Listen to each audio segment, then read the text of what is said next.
Leitura bíblica do dia 13 de dezembro, Obadias, capítulo 1, Salmo 132, Provérbios 29, versículos 24 e 25, Apocalipse, capítulo 4 e a música O Homem Deus. E comecemos com o Salmo 132. Lembra-te, Senhor, de Davi e de todas as suas provações.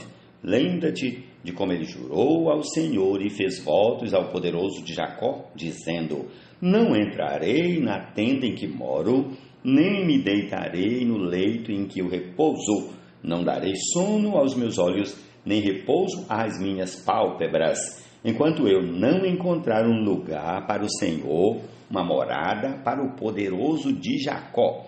Ouvimos dizer que a arca estava em Efrata e a encontramos no campo de Jaar. Entremos na sua morada, adoremos diante do estrado de seus pés. Levanta-te, Senhor, e entra no lugar do teu repouso, tu e a arca do teu poder. Vistam-se de justiça os teus sacerdotes e exultem os teus fiéis. Por amor de Davi, teu servo, não rejeites o teu ungido. O Senhor jurou a Davi com firme juramento, e dele não se desviará. Farei com que no seu trono se assente um dos seus descendentes, se os filhos de você guardarem a minha aliança e o testemunho que eu lhes ensinar, também os filhos deles se assentarão para sempre no seu trono, pois o Senhor escolheu Sião, preferiu-a por sua morada, dizendo: este é para sempre o lugar do meu repouso, aqui habitarei, pois este é o meu desejo. Abençoarei com abundância o seu mantimento, e de pão fartarei os seus pobres. Vestirei de salvação os seus sacerdotes, e de júbilo exultarão os seus fiéis. Ali farei brotar o poder de Davi. Preparei uma lâmpada para o meu ungido, cobrirei de vexame os seus inimigos, mas sobre ele brilhará a sua coroa. Jesus é o Senhor. Amém.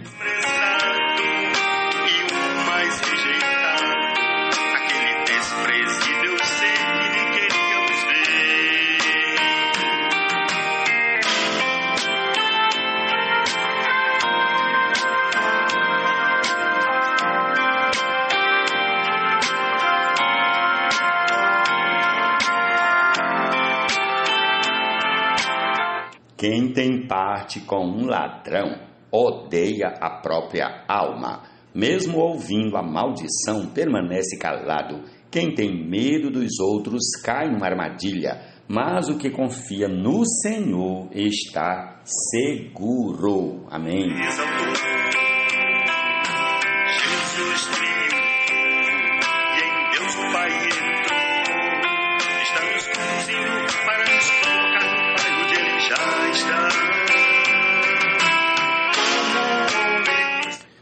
Vamos lá para Obadias, visão de Obadias. Assim diz o Senhor Deus a respeito de Edom. Ouvimos uma notícia vinda do Senhor, e um mensageiro foi enviado às nações para dizer: preparem-se para a guerra contra Edom. Eis que fiz de você uma nação pequena entre as outras, muito desprezada. O orgulho do seu coração o enganou. Você vive nas fendas das rochas, num lugar elevado, e diz em seu íntimo: quem poderá me jogar lá para baixo? Ainda que você suba como a águia e faça o seu ninho entre as estrelas, de lá eu o derrubarei, diz o Senhor. Se ladrões o atacassem, ou assaltantes viessem de noite, como você está destruído, não levariam só o que lhes bastasse? Se fossem até você os que colhem uvas, não deixariam pelo menos alguns cachos? Como foram saqueados os bens de Esaú, como foram vasculhados os seus tesouros escondidos. Todos os seus aliados, ó Edom, o empurraram para fora do seu território. Aqueles que estavam em paz com você o enganaram e prevaleceram contra você. Aqueles que sentam à sua mesa prepararam uma armadilha para os seus pés. e não há em Edom entendimento. Naquele dia, diz o Senhor, destruirei os sábios de Edom e o entendimento do monte de Esaú. Os seus valentes, ó Temã, ficarão apavorados, para que do monte de Esaú todos sejam exterminados pela matança. Por causa da violência feita ao seu irmão Jacó, você ficará coberto de vergonha e será exterminado para sempre. No dia em que estranhos levarem os bens de seu irmão Jacó, no dia em que estranhos levaram os bens de seu irmão Jacó, você estava presente. Quando estrangeiros entraram pelos portões e lançaram sorte sobre Jerusalém, você mesmo era um deles. Você não devia ter olhado com prazer para o dia do seu irmão, o dia da sua calamidade.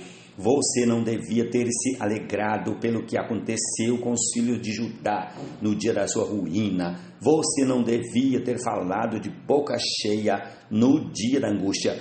Você não devia ter entrado pelo portão do meu povo no dia da sua calamidade. Você não devia ter olhado com prazer para o seu mal no dia da sua calamidade. Você não devia ter posto as mãos sobre os seus bens no dia da sua calamidade. Você não devia ter parado nas encruzilhadas para exterminar os que escapassem. Você não devia ter entregado ao inimigo os que escaparam com vida no dia da angústia, porque o dia do Senhor está prestes a vir sobre todas as nações. Você será tratado da mesma forma como tratou os outros. O mal que você fez cairá sobre a sua cabeça. Porque assim como vocês beberam no meu santo monte, assim todas as nações beberão sem parar. Irão beber, engolir e serão como se nunca tivessem existido. Mas no monte Sião haverá livramento. O monte será santo e os da casa de Jacó tomarão posse de sua herança. A casa de Jacó será fogo e a casa de José será chama, mas a casa de Esaú será a palha. O fogo e a chama incendiarão a palha e a consumirão, e ninguém mais restará da casa de Esaú, porque o Senhor o falou. Os de Nequebe tomarão posse do monte de Esaú, e os da Cefelá ocuparão o território dos filisteus. Tomarão posse também dos campos de Efraim e dos campos de Samaria, e Benjamim tomará posse de Gileade. Os cativos do exército dos filhos de Israel tomarão posse do território dos cananeus até Sarepta. E os cativos de Jerusalém que estão em Sefarade tomarão posse das cidades do sul. Salvadores hão de subir ao monte Sião para julgarem o monte de Esaú, e o reino será do Senhor. Amém. Ele é Deus mais duradouro, Deus homem de dores e sofrer, que sabe que é padecer. Amém. Prossigamos ao capítulo 4 de Apocalipse. Depois destas coisas, olhei, e eis que havia uma porta aberta no céu. E a primeira voz que ouvi, que era como de trombeta ao falar comigo, disse: suba até aqui, e eu lhe mostrarei o que deve acontecer depois dessas coisas. Imediatamente eu me achei no espírito, e eis que havia um trono armado no céu, e alguém estava sentado no trono. E esse que estava sentado era semelhante no aspecto à pedra de jaspe e ao sardônio. E ao redor do trono havia um arco-íris, semelhante no aspecto à esmeralda. Ao redor do trono havia também 24 tronos, e neles estavam sentados 24 anciãos, vestidos de branco e com coroas de ouro na cabeça. Do trono saíam relâmpagos, vozes e trovões, e diante do trono estavam acesas 7 tochas de fogo, que são os 7 Espíritos de Deus. Diante do trono havia algo como um mar de vidro, semelhante ao cristal. No meio do trono e à volta do trono havia também 4 seres viventes, cheios de olhos por diante e por detrás. O primeiro ser vivente era semelhante a um leão, o segundo era semelhante a um novilho, o terceiro tinha o rosto semelhante ao de ser humano, e o quarto ser vivente era semelhante à águia quando está voando. E os 4 seres viventes, tendo cada um deles, respectivamente 6 asas, estavam cheios de olhos ao redor e por dentro. Não tinham descanso nem de dia nem de noite, proclamando: Santo, Santo, Santo é o Senhor Deus, o Todo-Poderoso, aquele que era, que é, que há de vir. sempre que esses seres viventes davam glória, honra e ações de graças ao que está sentado no trono, ao que vive para todo sempre, os 24 anciãos se prostravam diante daquele que está sentado no trono, adoravam o que vive para todo sempre e depositavam as suas coroas diante do trono, proclamando: Tu és digno, Senhor, e Deus nosso, de receber a glória, a honra e o poder, porque criaste todas as coisas e por tua vontade elas vieram a existir e foram criadas. Jesus é o Senhor, essa é a nossa porção desse dia. Estamos ouvindo aí o homem Deus. Jesus é o Senhor, amém. Nunca pecou, mas é um homem sofredor. A tua o entregou e com malfeitores o crucificou. Na terra ele andou, é o Deus eterno expressou.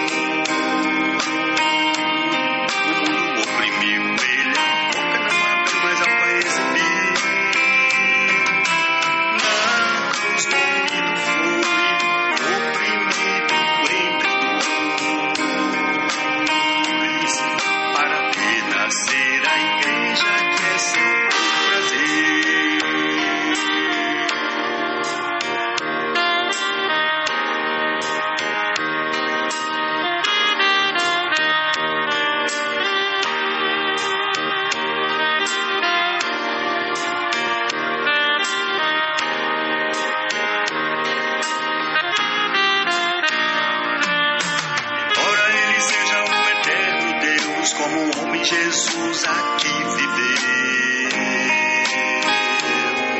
e por nós morreu e sua vida nos deu. Ele, o Criador, tanto nos amou e com amor intenso nos salvou. Sofreu horrores por nós pecadores. Ele é Deus, mas por amor se tornou homem de dores e sofrer, que sabe o que é padecer. Sua humanidade sofreu nossas enfermidades e as nossas dores aqui tomou sobre si. Ele é o mais desprezado e o mais rejeitado, aquele desprezível ser que nem queríamos ver.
Jesus